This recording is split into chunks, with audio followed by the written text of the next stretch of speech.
Hello, NT Level 6. Good evening.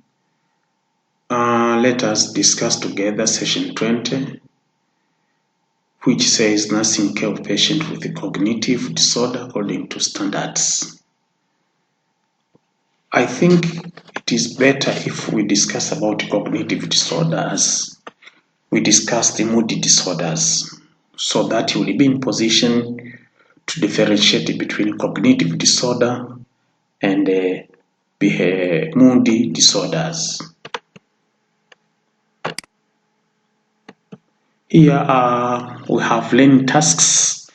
At the end of this session, learner is expected to be able to define cognitive disorder, describe types of cognitive disorder, assess for cognitive disorder, and give care patient with cognitive disorders. So we have 4 objectives. At least we have 7 slides. Cognitive disorder is defined as when a human being can no longer understand facts or connect the appropriate feelings to events. They have trouble responding to complexity of life challenges.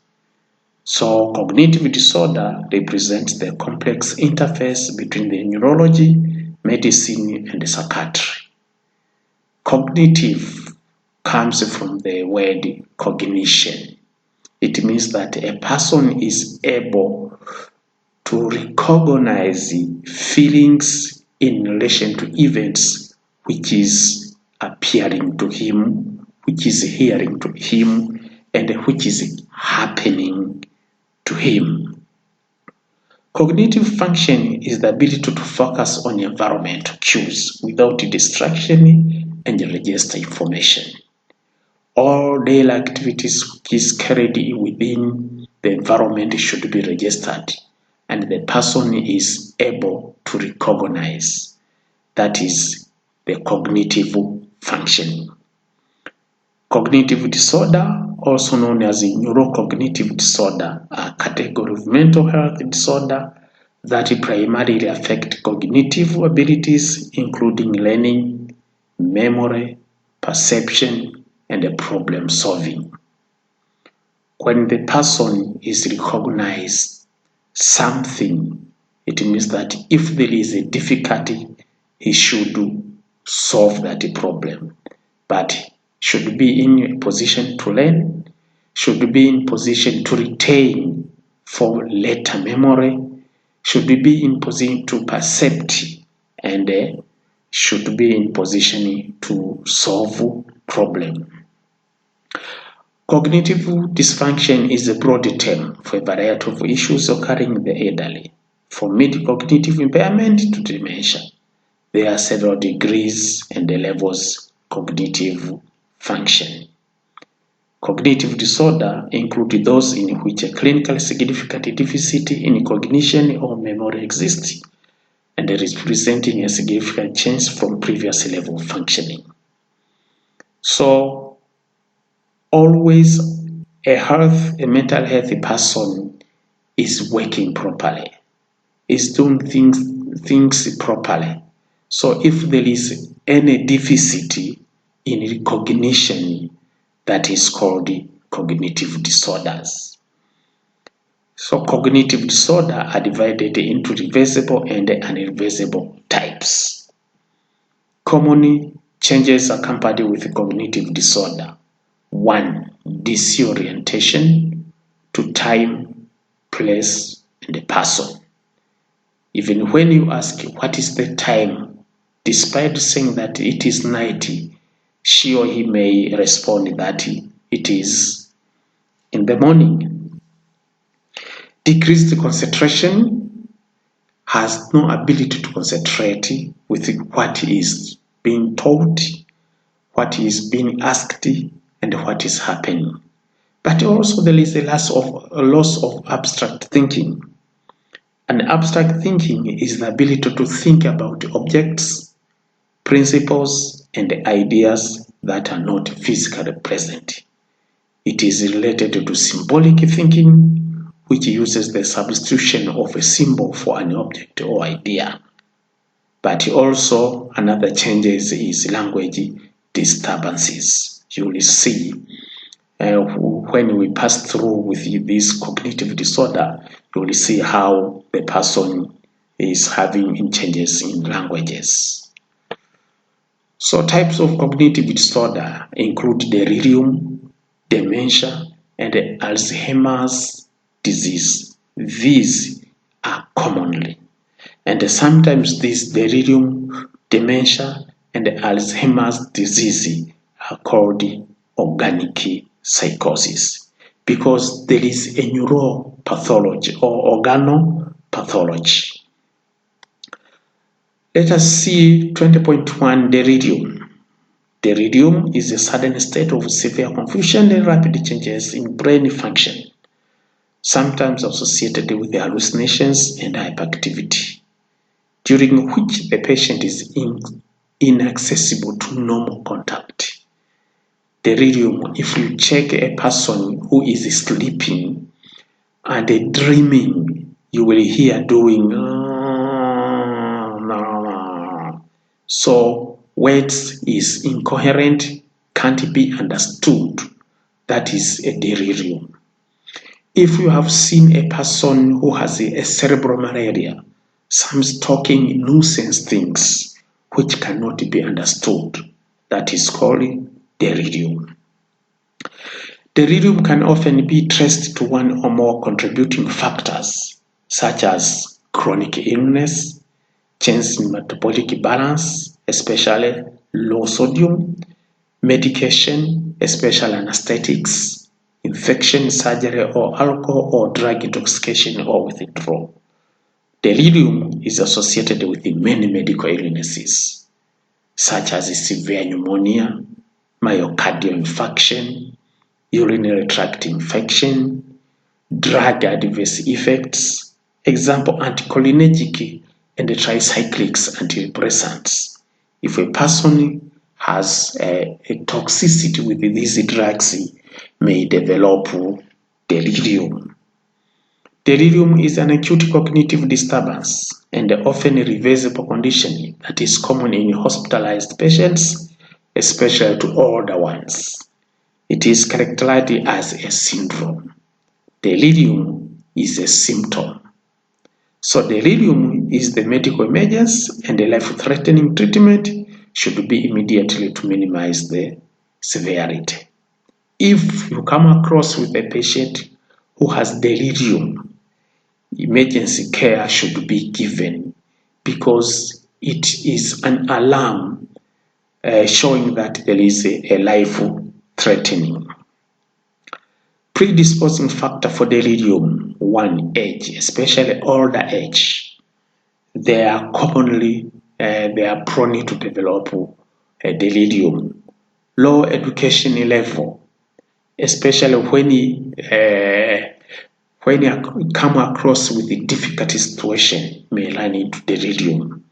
But if there is a sensory impairment, person may develop delirium, decreased functional status, especially for if the person is having renal diseases, that is a decreased functional status, or liver diseases may develop delirium. Comorbid medical conditions. There are a lot of medical conditions which are very severe, like I have said, that is severe pneumonia, myocardial infarction. This is a predisposing factor for delirium, but also malnutrition. Depression is more commonly post-operative conditions and after post-anesthetic surgeries. Systemic disorders which affect the whole body, withdrawal drugs and substance abuse such as alcohol and sedatives, toxicity secondary to drug or other substances, and impaired respiratory functioning. These are factors which may cause an individual to develop delirium. Common clinical features of delirium include signs and symptoms. Delirium usually begin over a few hours or a few days. May begin slowly, but also may begin abruptly. They often fluctuate throughout the day, and there may be periods of no symptoms. Sometimes if you check, the person remains very quiet, sleeping without any symptom of delirium. Symptoms tend to be worse during the night when it's dark and things like less familiar. Because during darkness, it affects also the central nervous system functioning. So the individual may develop more severe symptoms of delirium. So the primary symptoms of delirium include an ability to stay focused on a topic or to switch topics, may jump from one topic to another. Most delirium may develop also flight of ideas. An individual may stuck on an idea rather than responding to questions or conversations. Even if you ask a person, may continue responding to one idea which cannot be understood by the listener. Being easily distracted by unimportant things. Even if you come across, or if you want to do something, then the delirium will be obstructed. Being withdrawn with little or no activity or little response to the environment. Poor thinking skills or cognitive impairment. This may appear as poor memory, particularly of recent events. Disorientation to time, place, and the person. Difficult speaking or recalling words. Rambling or nuisance speech. Trouble understanding speech, and difficulty reading or writing. That is a cognitive impairment. Behavioral changes. This may include seeing things that do not exist, especially visual hallucinations, restlessness, agitation, and compulsive behavior, calling out, moaning, or making other sounds. When you say that calling out or moaning or making other sounds may tend to develop some of the sounds which is not cooperative with the things which is talking, being quiet and withdrawn, especially in older adults. And if you check the person, you will see that he's isolated. Slower the movement and the lethargy, disturbed sleep habits, insomnia, always becomes awake, reversal or night-day sleep work cycles. Sometimes you will see during the daytime he's going to sleep, but during the night, patient remains awake. Emotional disturbance includes person is anxious with the fear and paranoia or paranoid.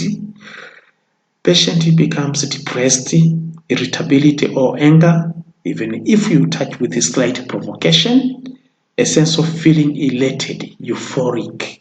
If you check facial expression, always is euphoric, but at the same time, the person is having apathy or lack of interest, rapid and unpredictable mood shifts, has a labile mood, and personality changes. So those are common signs and symptoms. Let us see types of delirium. Experts have identified 3 types of delirium. One, hyperactive delirium, probably the most easily recognized type. This may include restlessness, for example, pacing, agitation, rapid mood changes or labile, or hallucinations, and they refuse to cooperate with the care. The second is a hypoactive delirium. This may include activity or reduced motor activity, sluggishness, abnormal drowsiness, or seeming to be in a daze. Mixed delirium. This includes both hyperactivity and hypoactivity signs and symptoms. The person may quickly switch back and forth from hyperactivity to hypoactivity states.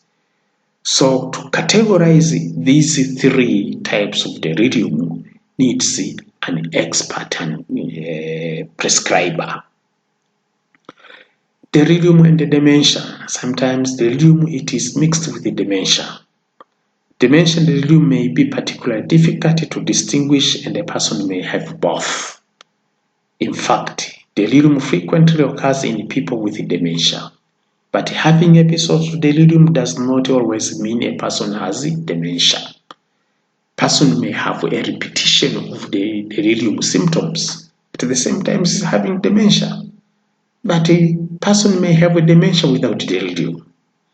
So a dementia assessment should not be done during a delirium episode because the result could be misleading. You may say that this person is having delirium while he's having dementia. This person is having dementia while he's having delirium. So what is dementia? Dementia is the type of illness with a progressive deteriorating course that ultimately affect cognition, perception, language, behavior, and motor abilities. Or dementia is the progressive decline of memory and other thinking skills due to the gradual dysfunction and the loss of brain cells. Mostly, dementia occurs because there is degenerative changes into the brain cells. Dementia that is caused by normal pressure, hydrocephalus, and vitamin B12 deficiency.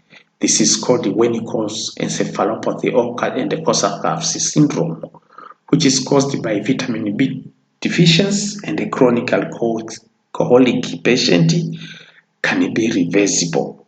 Alcoholic dementia cannot be reversible. When you talk Wernicke's encephalopathy and the Korsakoff's syndrome, mostly the cause is vitamin B12 deficiency, and this is caused by excessive alcohol consumption.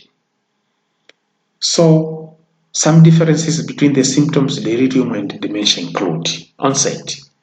The onset of delirium occurs within a short time, while dementia usually begins with relatively minor symptoms that gradually worsens over time. So, the onset of dementia, it is gradual, but the onset of delirium can be gradual and can take short time. Attention, the ability to stay focused and maintain attention is significantly impaired with delirium. A person in the early stage of dementia remains generally alert because it develops very slowly. As it's developing very slowly, it means that the person can be alert, but delirium, the person can't be alert. Fluctuation. The appearance of delirium symptoms can fluctuate significantly and frequently throughout the day, while people with dementia have better and worse times of day. Their memory and thinking skills stay at a fairly constant level during the course of a day. So, dementia and delirium, it has a difference. Etiology of delirium. Delirium occurs when the normal sending and the receiving of signals in the brain becomes impaired. As I said, that there is degenerative changes of the cerebral body cells. This impairment is most likely caused by a combination of factors that make the brain vulnerable and trigger and malfunction the brain activity. Delirium may have a single cause or more than one cause, such as a combination of medical conditions, drug toxicity. Sometimes no cause can be identified. So, in delirium, the possible cause include certain medication drug toxicity, if there is a toxicity of the drug a person or individual has taken, alcohol or drug intoxication or withdrawal, a medical condition such as a stroke, heart attack, worsening lung or liver disease, or an injury from a fall, metabolic imbalances such as low sodium or low calcium, but also severe chronic or terminal illness, fever and acute infection, particularly in children, may cause dementia. Urinary tract infection, pneumonia or flu, especially in the older adults, exposure to toxins such as carbon monoxide, cyanide, or other poisons, Malnutrition and or dehydration can cause also sleep deprivation or severe emotional distress, pain, surgery or other medical procedures that include anesthesia can cause an individual to develop delirium. Severe medication or combination of drug can trigger delirium, including some types of pain drugs like narcotic, sleep medications, narcotic drugs, medication for mood disorders such as anxiety and depression like tricyclics, allergic medication like antihistamines, asthmatic medications, steroid medicines called corticosteroids, Parkinson's diseases drugs, and a drug for treating spasms or convulsions. Brain disorder such as dementia, stroke, or Parkinson's, previous delirium episodes, visual or hearing impairment, and the presence of multiple medical problems. These are some conditions which may predispose an individual to develop delirium. Complications of delirium. Delirium may last only a few hours or as long as weeks or months. If issues contributing to delirium are addressed, the recovery time is often shorter. The common complications include general decline in health, the person deteriorates from health, poor recovery from surgery, need for institutional care, increased risk of death. The majority may die. How should we prevent delirium? The most successful approach to preventing delirium is to target a risk factor that might trigger an episode. Hospital environments present a special challenge, frequent room changes, invasive procedure, loud noises, poor lighting, and the lack of natural light and sleep can worsen confusion. So evidence indicates that certain strategies promoting good sleep habits, helping the person remain calm and well-oriented, and helping prevent medical problems or other complications can help prevent or reduce the severity of delirium. Delirium can be severe and cannot be severe if it is prevented. How can we assess the person with delirium? So assess the acute onset and fluctuating course. How does the condition happens and how it is fluctuating.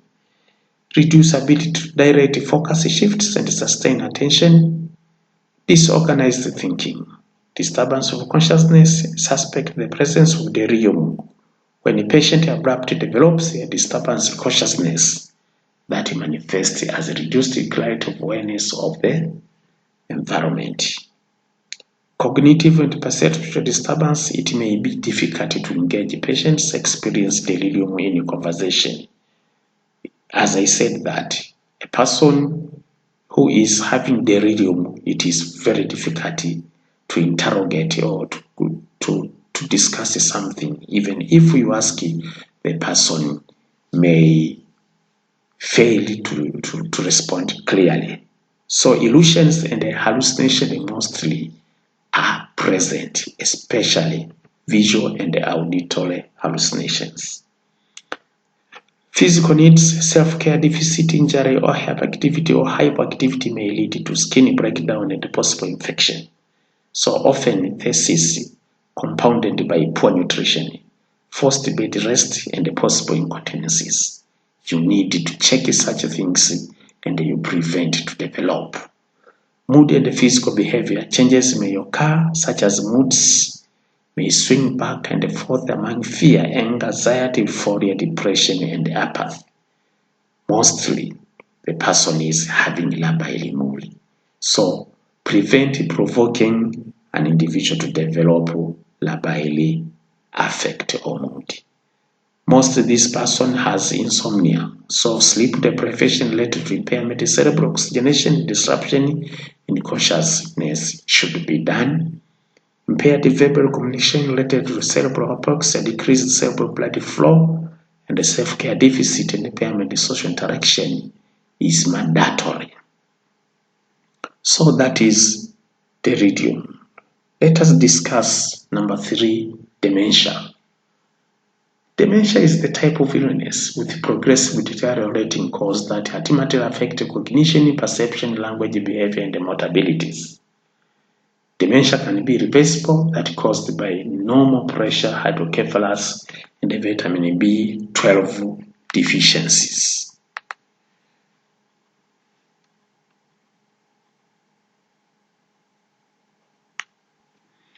Dementia is the type of illness with progressive deteriorating cause that ultimately affect cognition, perception, language, behavior, and motor abilities, I said above. And the dementia can be reversible, that caused by normal pressure, hydrocephalus, and vitamin B12 deficiency. When it causes encephalopathy, Korsakoff's syndrome caused by vitamin B12 deficiency in a chronic alcohol patient, it can also be reversed, because if the person has stopped doing such things or taking such things, then the recovery is higher. So degenerative diseases of the central nervous system called Alzheimer's disease, Pick's disease, Huntington's disease or chorea, multiple sclerosis, Parkinson's diseases is a more common etiological factor of dementia. Another etiological factor of dementia is intracranial causes, space-occupying lesions, tumor, chronic subdural hematomas, abscess, aneurysm, infections of the central nervous system, such as encephalitis, meningitis, neurosyphilis, head, AIDS, and trauma and head injury can cause an individual to develop dementia. But also metabolic and endocrine disorder, vascular causes, and intoxications. Clinical features of dementia: impairment of memory, impaired judgment, impaired thinking, impaired concentration, lack of motivation, mostly is aloof, apathy, rigidity, loss of interest in new activities, agitated, and becomes angry. A person also is impaired of social behavior, restlessness, inappropriate behavior, disorder in control, mostly becomes tense, anxiousness, labile mood, and depression. How are we going to assess the person with the dementia? Confabulations, the creation of stories or answers in a place of work to memories to maintain self-esteem. Confabulation is an unconscious attempt to maintain self-esteem. So if you confabulate a patient with the dementia, then you are going to retain self-esteem. Perseveration, the repetition of phrases or behavior is visually seen and often intensified under stress. The avoidance of answering questions is another mechanism by which the person is able to maintain self-esteem unconsciously in the face of severe memory deficit. So repetition of phrases, repetition of sentences, it is very important to an individual with depression. Another is Alzheimer's disease. Alzheimer's disease is accompanied by memory loss. Dementia is accompanied by memory loss. So Alzheimer's disease is a severe memory loss, starting with a short-term memory followed by long-term memory. Alzheimer's disease is the most serious and common form of dementia. It is a progressive disease with the symptoms developing gradually before they intensify over time. In its late stages, the disease can make it difficult for a person to handle daily tasks, think clearly, control bodily movements, and live independently. So all these are impaired. Alzheimer's disease accounts for 60 to 80% of demented patients. Types of Alzheimer's disease: 1. Agnosia. Agnosia is impaired ability to recognize and identify familiar objects and the people in absence of visual or hearing impairment. Person is having familiar with something but cannot identify. The second is aphasia. Language disturbance are exhibited in both expression and understanding spoken words. Sometimes become mute. Apraxia, inability to carry out motor activity despite intact motor functioning. So may remain in one stage, or standing or sitting, can't do anything, can't walk, can't even try to take something which is far away from him. Risk factors of Alzheimer's disease: 1. Old age, because of the degenerative changes. Family history of diseases, mostly physical diseases, especially chronic diseases like myocardial infarction, severe hypertension, severe pneumonia, endocrine disorders may cause a person to develop Alzheimer's disease. Heart-related conditions, high cholesterol, hypertension, stroke, heart diseases, and head injury. Causes: neuronal loss, the loss of the cholinergic neuron that produce neurotransmitter acetylcholine. Cholinergic system form the basis of memory acquisition, processing new information, and making decision. And the neurofibrillary tangles, collapsing of the microtubules within the neuron that are responsible for cellular nutrient transport. That's why at the beginning I said that if there is degenerative changes, may cause dementia and Alzheimer's disease. B-amyloid plaque, a combination of the B-amyloid peptidate forms the oligomers which interfere with the neuron and the receptors and the synapses, leading to the cell death and the brain atrophy. Neuron loss from plaque and the tangles and the oxidative stress may contribute to the reduction of the actual size of the brain, because the brain can't receive adequate oxygenation, adequate nutrients, as there is, as a result, there is a plague in the tangles, then they degenerate. Genetic familial Alzheimer's disease has autosomal dominant inheritance patterns. So the condition also may shift from one genetic to another. Hormones decreases of sex hormones, especially estrogen during menopause, has been associated with the development of Alzheimer's disease to women. So hormone, if there is decreased hormones secretion in women, especially estrogen, the individual is likely to develop Alzheimer's disease. Clinical features: repeat statements and questions over and over, not realizing that they haven't asked the question before. So you keep in repeating. Forget conversations, appointments, or events and not remember them later. Even if you talk with the person, after a few minutes you want to repeat the same talk, the person has already forgotten. Routinely misplaced possessions, often putting them in illogical locations. Cannot remember the way has passed through or the way he wants to do something. So all these are symptoms of Alzheimer's disease. Get lost in familiar places. Even if you try your best level to show the way where should you pass through, always the person forgets. Eventually forget the names of family members and everyday objects. Can forget even if his son or daughter name. Have trouble finding the right words to identify objects, express thoughts, or take part in the conversations. Always forget it.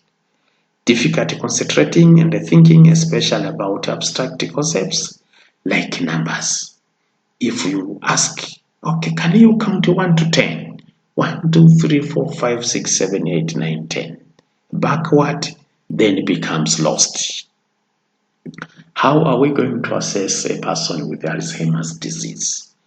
Memory loss is starting with a short-term memory followed by long-term memory.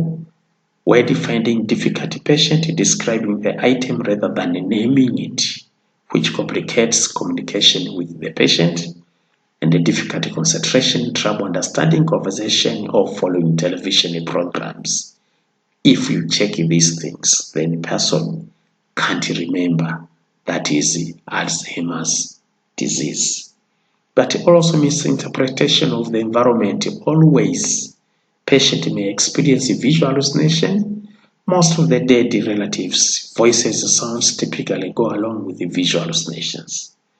And the delusions, commonly thinking that the deceased relative is alive. Pathological jealous, that spouse is having an extramarital affair and stealing something odd, example, mortgage paper and leaving money. Can he steal anything, thinking that is useful to him? Illusions, misinterpretation of something that does not exist, such as thinking an image on the mirror as an intruder. Somatic preoccupations often result in diagnostic testing without clear-cut results. Mostly the person complains as he is having a serious disease. Misidentification, calling a family member or friend by another person's name. Most of these are deja vu and jamaiasivu. Sundown, period of restless, agitated behavior, loss of the ability to take care for oneself. Can't take care himself or herself. How are we going to take care of cognitive disorders? As we have mentioned, there is delirium, dementia, Alzheimer's disease, Parkinson's, and Huntington's disease. The first is establish proper therapeutic environment for the patient. A good proper therapeutic environment for the patient. Remember the followings. Greet the patient by name, introduce yourself by the name, and show respect always. Nurse the patient with the other old patient to avoid violence from energetic patients. If you mix with an energetic patient, they are going to harm this patient because it has no energy. Allow the patient to be visited by relatives and friends to avoid loneliness. Always the person is loneliness, feeling loneliness. Allow relative to come. Talk to the patient loud enough to avoid misinterpretation, because mostly cognitive disorders have also lost the sensory perception, especially ears. Encourage patient to talk about their adventures of their old days, which boosts up their esteem. If you keep encouraging the patient to talk their advantages, they feel respected. Nurse the patient in a good lightened room because of the patient poor sight and minimizing anxiety. If there is a dark room, a patient will not follow. Limit furniture to avoid crashing on them, because if you assemble a lot of furniture, it's going to crash. Because remember I said that cognitive disorder are more commonly in elderly. And the elderly people, they lost also sensory perception like hearing and vision. Keep the floor dry to prevent slippery, which is a danger to old patient. Provide heavy furniture to provide support to the patient, and avoid frequent new changes to the patient because of the rigidity. Physical needs. Ensure good rest and sleep. Provide prescribed therapies to control signs and symptoms of the patient, example visual or auditory hallucination. But remember to give in a low dose. And sometimes this patient have another drugs which is using. Consider.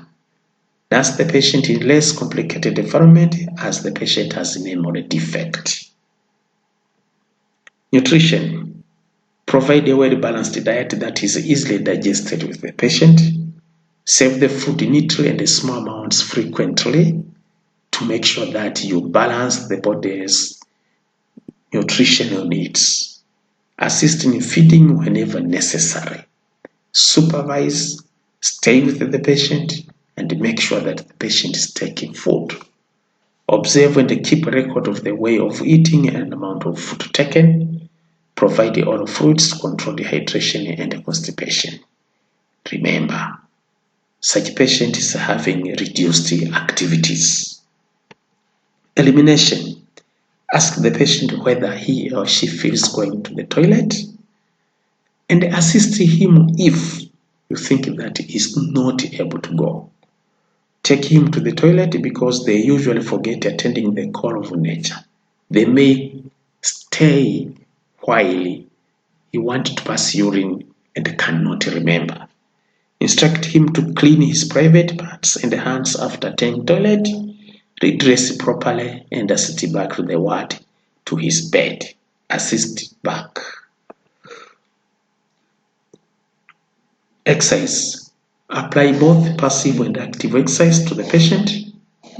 Recreational therapy, for example, listening to music, playing cards is very good because it's going to also to remember his or her adventures. Allow the patient to sing traditional songs and dancing. Give them a chance to tell each other story because they please them and activate their ability to recall. Personal hygiene. Assist in bathing, cleaning and dressing up clothes. Assist in care of nails, feet, hair and the rest of the body. Assessment and treatment of underlying physical problem or illness should be addressed. In the case of delirium and the other cognitive behavior which occurs due to underlying condition, they should all be treated immediately. Refer the patient for further management. Referral to a specialist facility for diagnosis, management, or foregoing treatment.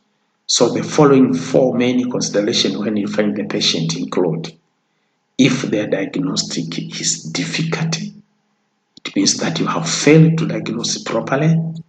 If clinical severity or as judged by symptoms, severity, and disability. If there is a response to treatment already initiated, but also the nature of the service referred, for example, treatment or therapy. Key points. Cognitive disorder include those in which a clinically significant deficit in cognition or memory exists and representing a significant change from previous level of functioning. Cognitive disorder is subdivided as dementia, delirium, and Alzheimer's disease. Nursing care to patients with cognitive disorder include: establish proper therapeutic environment for the patient, provide physical needs, nutritional needs, elimination, exercise, and personal hygiene.